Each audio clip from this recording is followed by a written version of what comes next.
Now, I hope I don't offend anybody when I say that most yogis I encounter breathe terribly. We often think about yoga as that one area we can go to in life. We can do classes and we're going to learn how to breathe well. But in the modern practice of yoga, something that I've noticed for the last 20 years or so is that very little emphasis is placed on teaching people to actually breathe properly.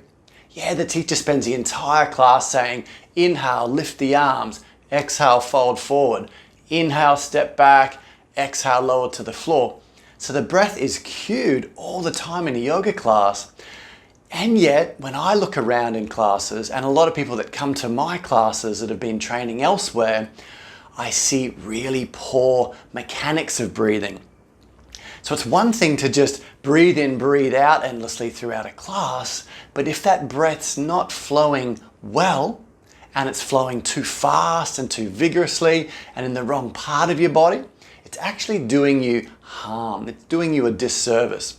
So when I say most yogis breathe terribly, it's not that they don't have sort of a nice flow and a mindfulness to their breath. It's just that it's not being done in the most optimal way. So in this video, I'd like to just say the 3 things that I commonly notice that people are doing that are affecting your breathing and that you can start changing today. The first thing that many yogis do incorrectly is they're just breathing too quickly. So I've done some online classes with teachers in the States, and I think if you're living in the States, you are smashing 3 coffees before 8 a.m. because they are just speaking so fast and they're moving so fast with their yoga practice. Sometimes they're back in downward dog and I've hardly even finished the breath to fold forward. It's just so fast and so furious. So the first thing that modern yogis are doing is breathing too fast. The second thing that I see and hear too much is that breath is too deep and it's too coarse.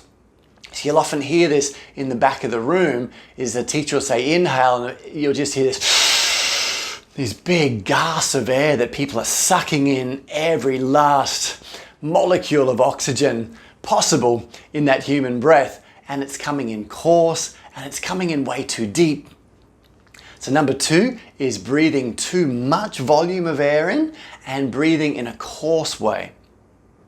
Number 3 is, and this is the big one that I notice that people can change straight away, is that most yogis, when I look around at people's patterns in a yoga room, is they're breathing 90% of the time into their upper chest. It's hard not to breathe into the upper chest, say when you're doing like warrior poses in yoga and your arms are up in the air. And when the arms are up and the chest is lifted and the teacher says, take a big breath in, naturally the breath's going to go into the upper chest. It's just the way we do it. It takes a little bit more finesse, it takes a little bit more mindfulness to actually slow down and breathe down into the diaphragm. So why is this important? Many yogis finish a good flow class and they feel that euphoria, they feel that incredible sort of blissful energy. What I often say to people, and this is a bit of a shock, is if you've ever had a really deep tissue massage, when you get a deep tissue massage, some people love them and they do feel pretty nice. And afterwards you've got that same kind of euphoria feeling. But here's the rub. What's actually happened is, say with that deep tissue massage, is your body's gone into a state that's almost like shock. Say if you've had an accident, you've gone into a state of shock. You've been in extreme stress. And as a result, your brain has secreted these endorphins and these chemicals that eliminate how much pain you're feeling. So if you've had an accident and sometimes people are bleeding, they're not even aware they're bleeding. Similarly, if you've had a really deep tissue massage, you feel that euphoria, but actually your body's gone into a state of incredible stress, almost like shock. And that euphoric feeling is actually a sign of distress. And it's exactly the same thing with flow yoga that's happening in the modern world. People are breathing too much, too deeply, too quickly, and your body is going into a kind of a stress response. Yeah, you feel kind of blissed out for a while, but then often what a lot of people do is they have a big crash after class, or you get super hungry after class. So if you notice yourself after yoga class getting tired, yawning a lot, getting super hungry after class, it's very possibly a sign that you're over breathing, the breathing is coarse, and you're breathing into the upper chest. And I just think this is such a waste. You could be getting so much more out of your yoga practice by just slowing down your breathing, not needing to breathe so deeply, and encouraging your breath to be down into the diaphragm more than possible. And one way to go about this is to realize that in a yoga class, you don't need to be doing the deep breathing all the time. Yes, sometimes you're in a nice flow doing your sun salutes and you get this lovely rhythm of breath. But sometimes in a class, it's super important to basically almost stop breathing. Let's say you're in a lovely seated forward fold, or you've come into a down dog position in part of a flow. And the teacher says, hold here for 5 long breaths. Well, you could actually do the opposite to that and make your breath so soft and so fine, just very gentle in the belly, almost like you're barely breathing.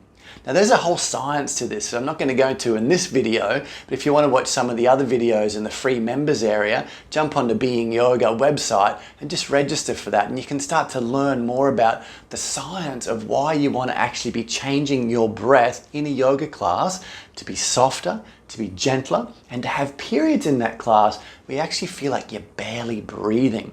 In this way, instead of going into a stress response in the class, instead of getting tired after class, instead of needing to eat after a yoga class or have a coffee after a yoga class, you'll actually start to feel a beautiful balanced state.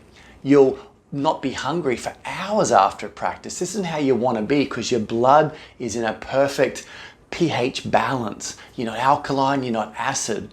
But when you're breathing too fast, you're actually going to affect your blood in a slightly negative way, and it's going to cause you to crave fatty, acidy kind of foods, coffees and heavy foods, etc. after class.